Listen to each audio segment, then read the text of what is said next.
আসসালামু আলাইকুম। সারাবেলা নিউজের পরিবারের পক্ষ থেকে সবাইকে স্বাগত জানাচ্ছি। আমি আছি ব্রাহ্মণবাড়িয়া সদর উপজেলার ঐতিহ্যবাহী শিলপুর গ্রামে। আমাদের এই গ্রামে গাছগাছালি যেন একটা প্রাকৃতিক সমারোহে ভরপুর।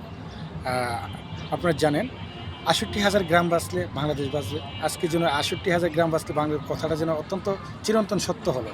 কারণ তার কবিতায় বলেছিলেন যে দাও সেই পীরে অরণ্য লৌ এ নগর, কবির এই আবেদন অরণ্য সৃষ্টির জন্য। আজকে সেই অরণ্য কিন্তু নিঃশ্বাস হচ্ছে মানুষের কোটার আঘাতে। সেক্ষেত্রে আজকে আমি কথা বলবো আমার শ্রদ্ধেয় শিক্ষক জনাব রফিকুল ইসলাম স্যার, যিনি চাঁদপুর কচুয়া বালিকা উচ্চ বিদ্যালয়ের প্রধান শিক্ষক মহোদয়। ওনার সাথে আজকে কথা বলবো। স্যার, আসলে অনেকে চাকরির জীবন শেষ করে শহরমুখী হয়, সেক্ষেত্রে স্যার আপনি গ্রামে অবস্থান নেওয়ার চিন্তা ভাবনা করতেছেন, এই বিষয়টা কি একটু বলবেন স্যার? অনেক সুন্দর একটি প্রশ্ন করেছো তুমি।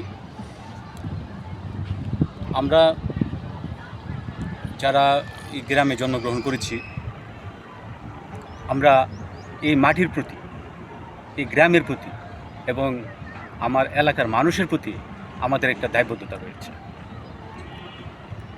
আমরা জানি যে গ্রামে যেমন কিছু গ্রামীণ রাজনীতি থাকে, নোংরামি থাকে, তারপরও কিন্তু গ্রামের মানুষ কিন্তু অনেকটাই সহজ সরল, অধিকাংশ মানুষই সহজ সরল।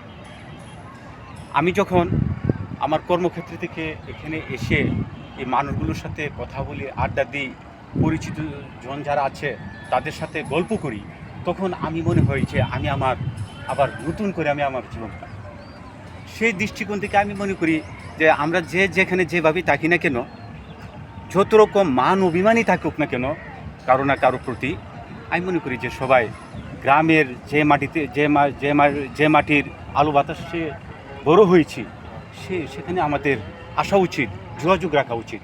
আমরা নিজেদেরকে বিচ্ছিন্ন করে ফেলা উচিত। আমরা যদি নিজেদেরকে বিচ্ছিন্ন করে ফেলি, তাহলে দেখা যাচ্ছে যে গ্রামগুলোতে যে একটা সভ্য সমাজ গড়ে ওঠা যেটা সম্ভব, আমরা যদি সেখানে আমরা যদি হয়তো কর্মব্যস্ততার কারণে অথবা সুখ শান্তির কারণে অথবা অভিমান করে আমরা যদি এই গ্রামের বাইরে শহরে থাকার যদি সিদ্ধান্ত নিই, তাহলে তো গ্রাম আরও খারাপ হয়ে যাবে। সুতরাং মানুষের প্রতি, গ্রামের প্রতি, মাটির প্রতি যে দায়বদ্ধতা রয়েছে, সেই দায়বদ্ধতার জন্যই আমি এখন বেশিরভাগই তোমরা দেখো যে আমি ছুটির দিনগুলোতে আমি এখন গ্রামে কিন্তু কাটাই, বাড়িতে চলে আসি। যখন আসি তখন সবার সাথে দেখা হয়, আমার খুব ভালো লাগে। এই জন্যই আসলে আমি এখানে থাকার সিদ্ধান্ত নিয়েছি এবং একটা আবাসন গড়ে তোলার চেষ্টা করছি। অসংখ্য ধন্যবাদ স্যার। আসলে আপনি আমাদেরকে যে মূল্যবান সময়টুকু দিয়েছেন, ধন্যবাদ জানাই আপনাকে। মাটির প্রতি, নারীর প্রতি যে আপনার যে একটা টান আছে, মায়ের প্রতি, অসংখ্য ধন্যবাদ আপনাকে। আসলে আমরা অনেকেই চিন্তা করি যে আমাদের চাকরির জীবন শেষ হলে আমরা শহরমুখী হওয়ার জন্য, যে আপনার প্রতি যে মাটির টানের প্রতি যে এত শ্রদ্ধা ভক্ত, আসলে আমি যেন এটা নতুন করে শুনলাম যে বিভিন্ন জায়গায় আসলে প্রোগ্রাম করতে যাই, বিভিন্ন যারা ঊর্ধ্বতন গভর্নমেন্ট জব করে বা সরকারি চাকরি করে, এরা কিন্তু মূলত আসলে শহরমুখী থাকে। স্যার, আসলে আপনি যে কথাটা বলছেন, আপনার কথাটা আমার কাছে অত্যন্ত ভালো লাগছে। আমরা আসলে এই বাংলাদেশের মানুষ, একসময় আমরা এই বাংলাদেশে একটা কৃষি প্রধান দেশ হিসেবে সারা বিশ্বে একটা স্বীকৃতিপ্রাপ্ত ছিল যে কৃষি প্রধান এই বাংলাদেশ। আজকে পরে এটা হয়েছে রেমিটেড যুদ্ধ। এখন বর্তমানে রেমিটেড যুদ্ধেরই বাংলাদেশ বর্তমান চলতেছে, যে প্রবাসীরা তাদের রক্তগান পায়ে পেলে যে তারা পরিশ্রম করে আমাদেরকে ভাগ্যের একটা উন্নয়ন করে দিচ্ছে। তথাপি আসলে আমরা গ্রামকে ভালোবাসবো। আমরা আসলে শহরে থাকতেছি, গ্রামটাই আমার জন্য একটা মাটির শিকড়ে ভালোবাসার টানে আমরা আসলে শহরমুখী নই, আমরা গ্রামমুখী থাকতেছি। অসংখ্য ধন্যবাদ আমাদের এই সারাবেলা নিউজে আপনার সময় দেওয়ার জন্য।